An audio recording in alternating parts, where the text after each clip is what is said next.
The following program is a special presentation of the Big Ten Network, produced in association with the University of Wisconsin. He's won awards writing about sports, media. He will soon win awards writing about business. And according to his bio, he's modeled swimwear for Sports Illustrated, or almost. We'll meet him next on Wisconsin Reflections.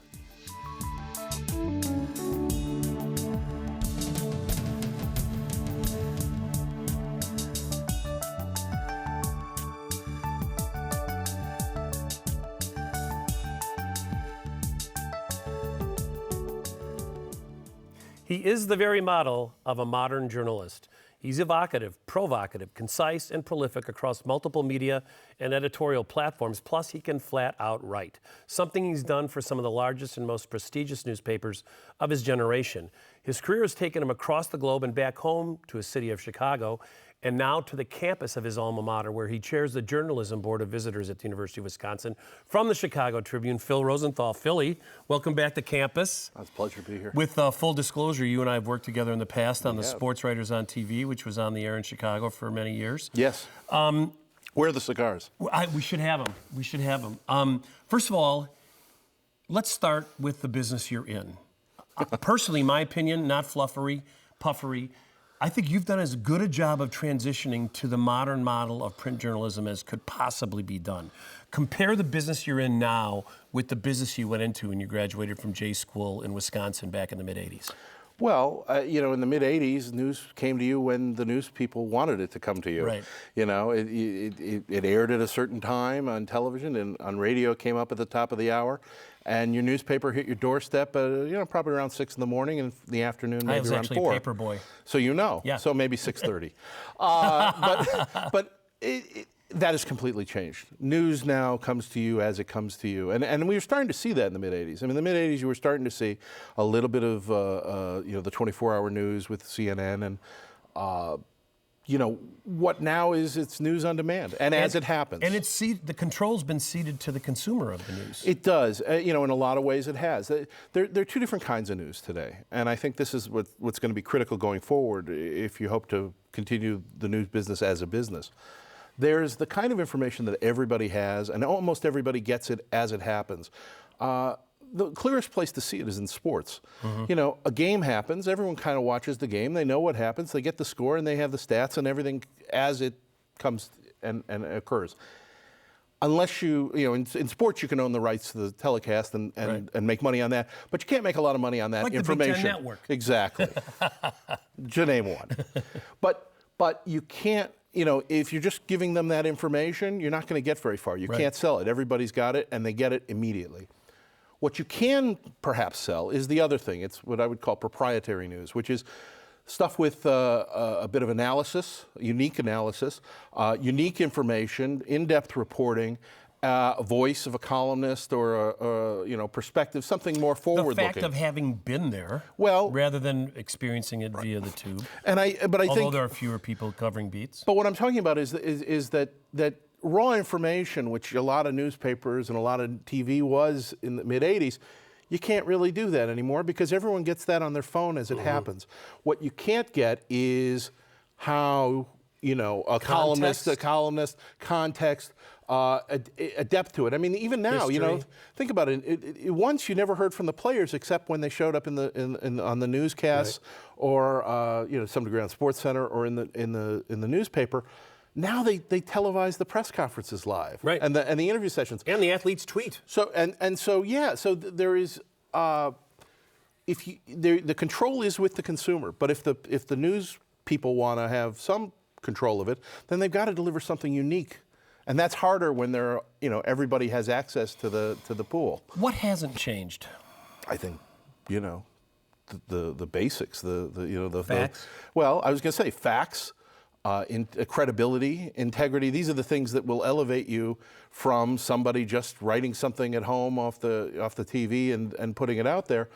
And I'm not saying they can't have all those things too, but what hasn't changed are the basic the basic skills, the basic requests, the basic requirements, which is to tell a story, to tell it well, to tell me something I don't know, and in a way I don't necessarily expect. So I think I think that's at its core, the challenge for everybody. And what's different is everybody has access to it.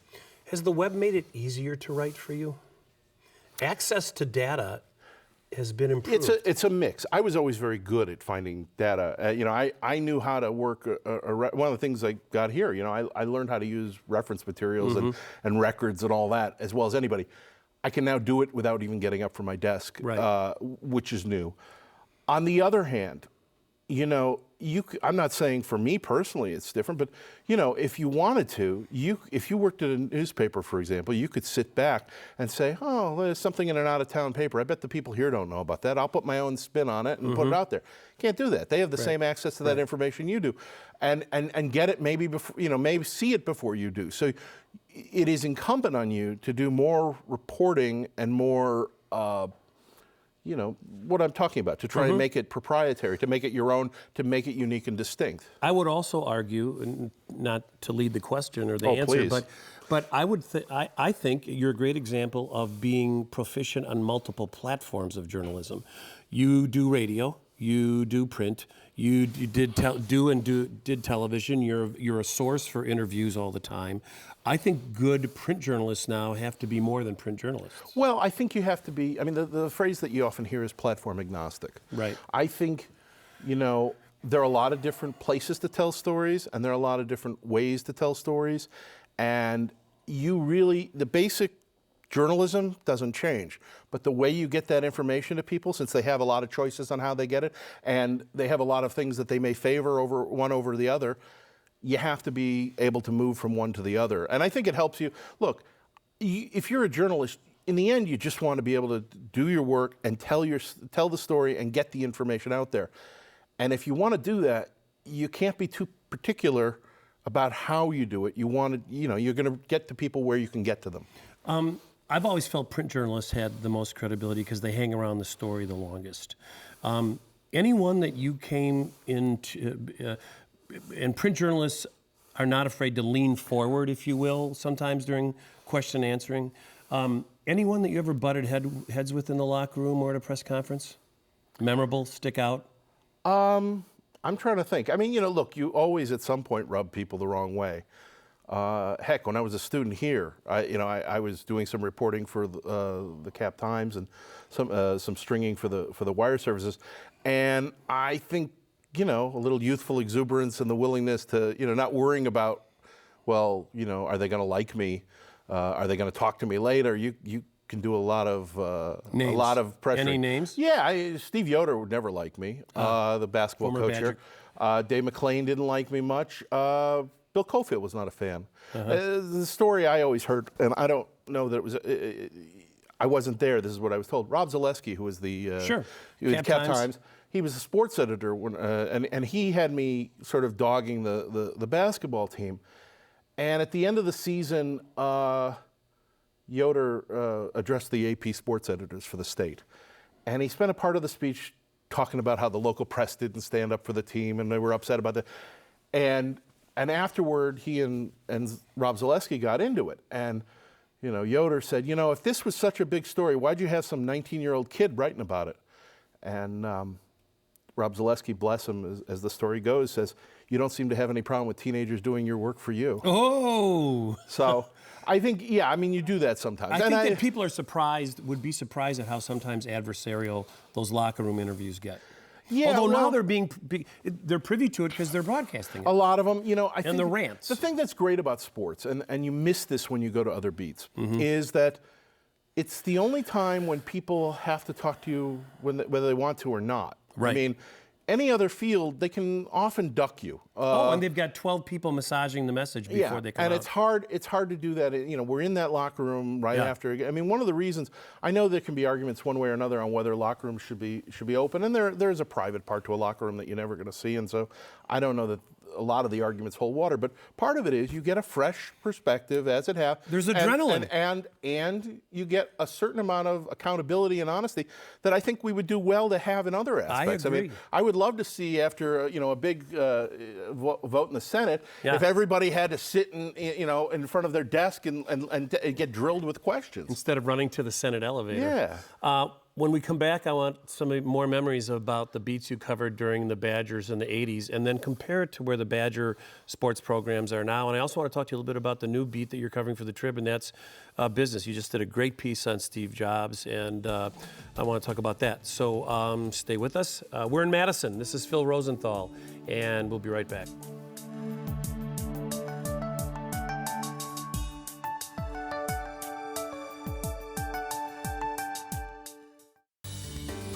This program is a production of the University of Wisconsin-Madison. If you have comments about this broadcast, please email them to programming@uc.wisc.edu. Where others saw lumber, we recognized a treasure. Where others saw the night, we chose the stars. Where others saw pieces, we unlocked the puzzle that could mean the end of paralysis and cancer. Since 1848, thinkers and achievers at Wisconsin have fearlessly sought ideas that transform the world. Keep on, Wisconsin. Keep on.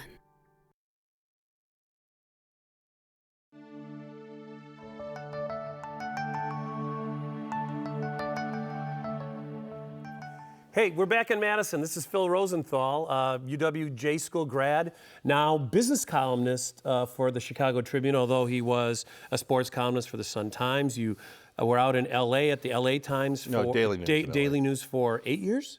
11. 11, wow. How was L.A. compared to the Chicago beat? Warmer. And you had the media beat or entertainment I beat? did a bunch of things out there. I was a sports writer out there for Yeah. a time. I covered UCLA. I covered the Rams for a time. I was a TV critic out there, and I also did a general column in the features section. Gotcha. So, pop culture, that sort of thing, which is, by the way, the place to do a pop culture column. Oh, it's a company town. Yeah. So here's my question. You have bounced to different editorial disciplines more than most writers I know. Why? And is that a good thing? Well, I mean, it means you're versatile. It works for me. I'm always happier the wider range of things I get to do. I mean, I don't want to write the same story over and over again. I mean, I have the utmost respect for guys who like baseball beat writers because I don't know how you make 162 stories about a baseball game different. Although, probably worth trying. Can I say also, some of the most depressed people I've ever met in my life are sports writers who were sports writers their whole careers. Well, I think it wears you down. I think it's very demanding. And what drove me nuts was to a certain degree, if you're writing sports, there's a little bit of a parlor trick to it, because you have deadlines, and the deadlines don't always coincide with when the event's going to end, and so you end up having to learn to write things that would hold up with a slight tweak, depending on the ninth inning. Yeah, depending on the outcome. Right. And that's a it's an amazing skill, and the best people at it are unbelievable. But that said, I think I found that difficult. The great thing about sports is a sports section essentially is every part of the paper in one section. There's a business part of it. There's definitely a police beat to it. There's sports. There's features. It's all there. And so if you are in that, you can do a little bit of everything. And the reason I like hopping around a little bit is I like doing a little bit of everything. So I'm in the business section now, but I bring that background to what I'm doing. Bill Gleason and Bill Joust, both Chicago sports writers from a previous generation, maintain that if you can report on sports, you can cover anything. Do you agree with that? Yeah, I do. Politics. I do. I mean, all sports writers will tell you that. Right. Yeah. Right. And maybe not all the party line. Yeah. Well, it does tend to show us in a flattering light, which you can't say about a lot of sports writers. But I do think it does. I think because the deadline issue, I think it's being able to differentiate. One event from another that might seem very similar. I think the reporting chops, the competitiveness of a sports beat will make you better, and you can apply that to other. I also think it's about writing interesting thing, in an interesting way. What I always used to tell people, and this has changed a little bit along with the evolution of news that I was telling you about, as what we used to call the second day story now becomes the second 10-minute story. Right. Yeah. But I always said, if you were covering a barn fire, if you were writing the news story, you'd have to, there'd be a protocol to it. You'd have to tell people, what the damage was, how, and in a sort of a specific order, because that's the expectation. If you were a sports writer, you could come in at any point in that story, so long as you got all the information in it eventually. Right. And told a story well, you could do it. I mean, you could start with the spark. You could start with the last ember coming down. You could lead with the fifth inning. Yeah, and I think you can choose what you think should be, because none of it is so important, oftentimes, that you have to have it right at the very top. So I think sports is a great place. It trains you whether you want to be trained or not. How did you make your way to Madison? You're from Lake Forest or Lake Bluff? Lake Bluff. I went to Lake Forest High School, north suburbs of Chicago. Right. I was born in the South Side, but we moved to the north suburbs when I was young. So why Madison? Well, honestly, one of the appeals of it was I had some family who went here for a time, but I would say it was far enough away from where my family was that I didn't have to worry that they were going to come and surprise me. But it was close enough that I needed to go home and do laundry or something. I could do it. And I think that was a big part of it.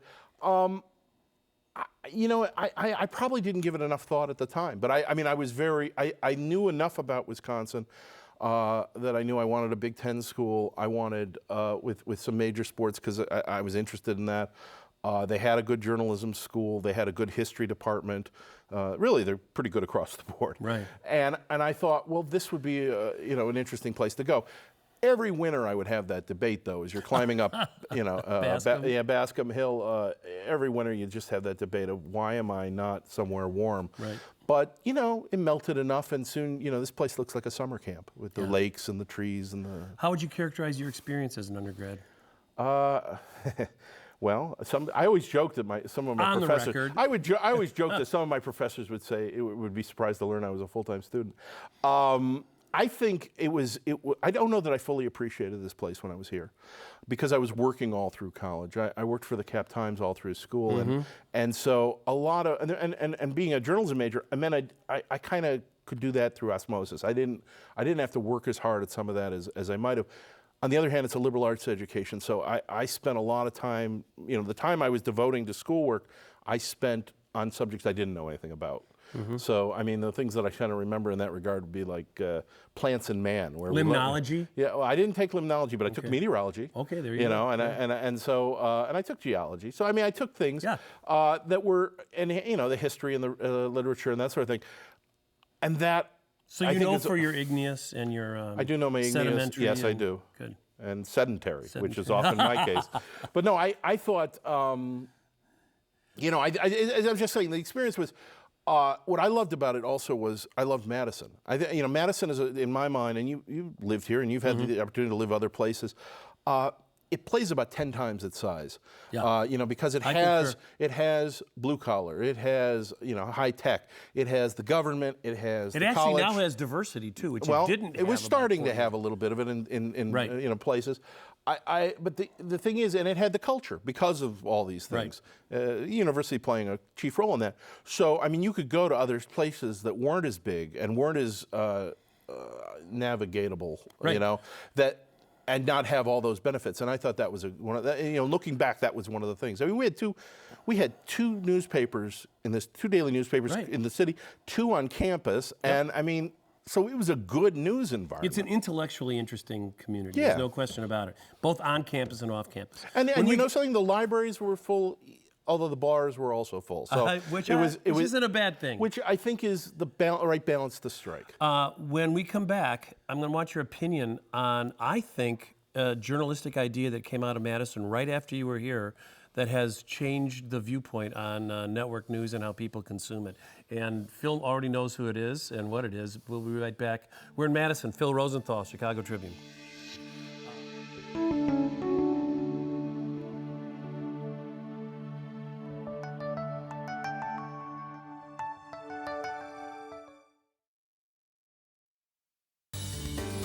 This program is a production of the University of Wisconsin-Madison.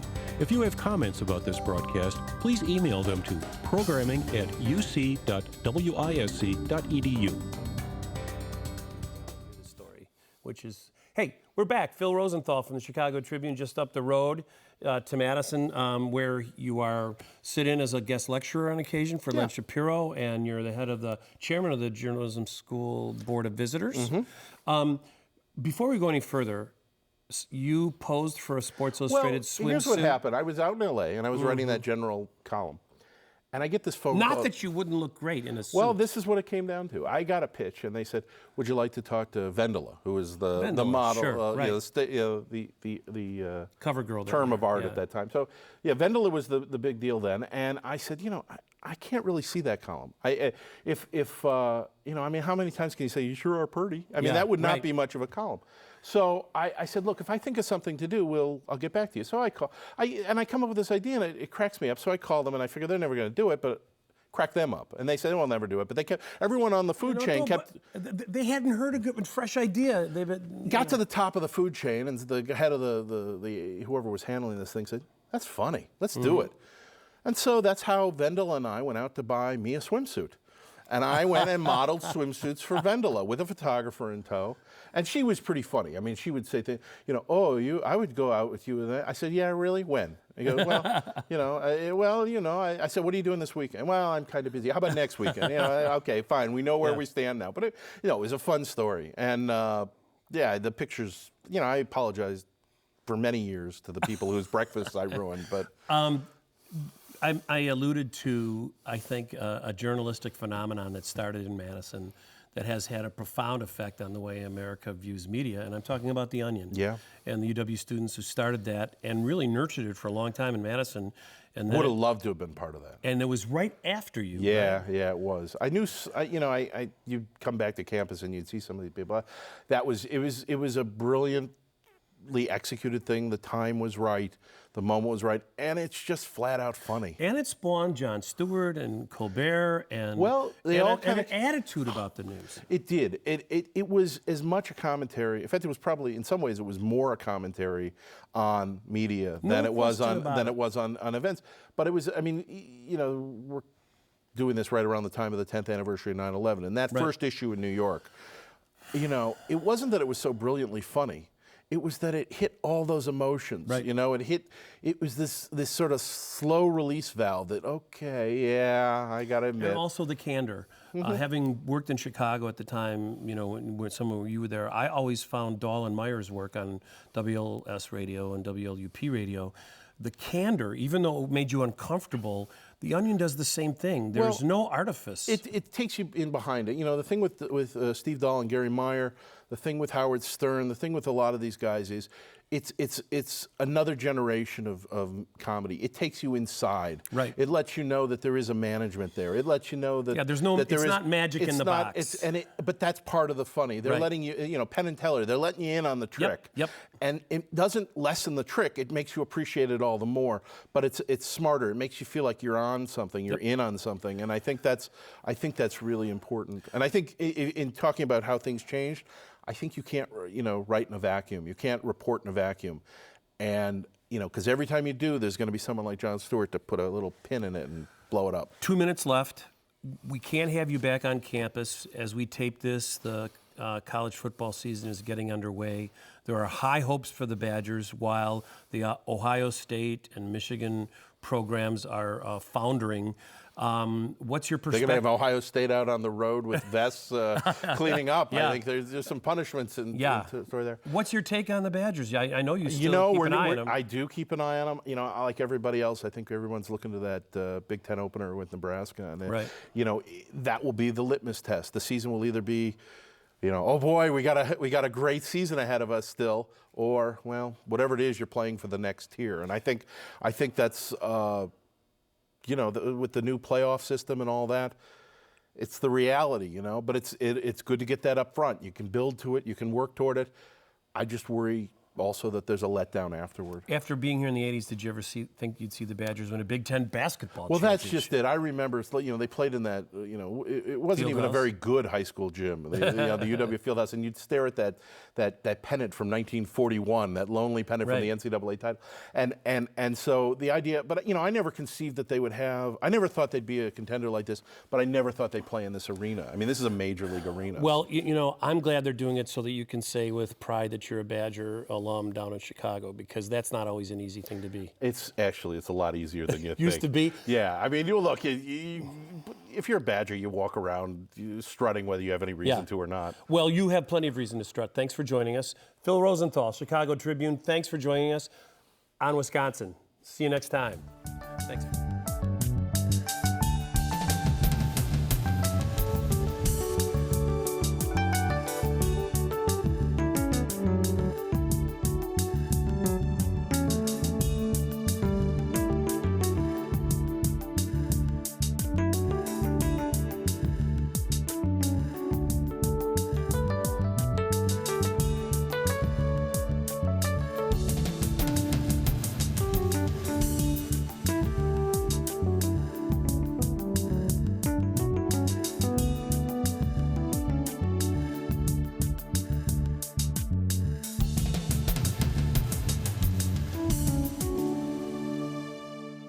The preceding program was produced by the University of Wisconsin in association with the Big Ten Network.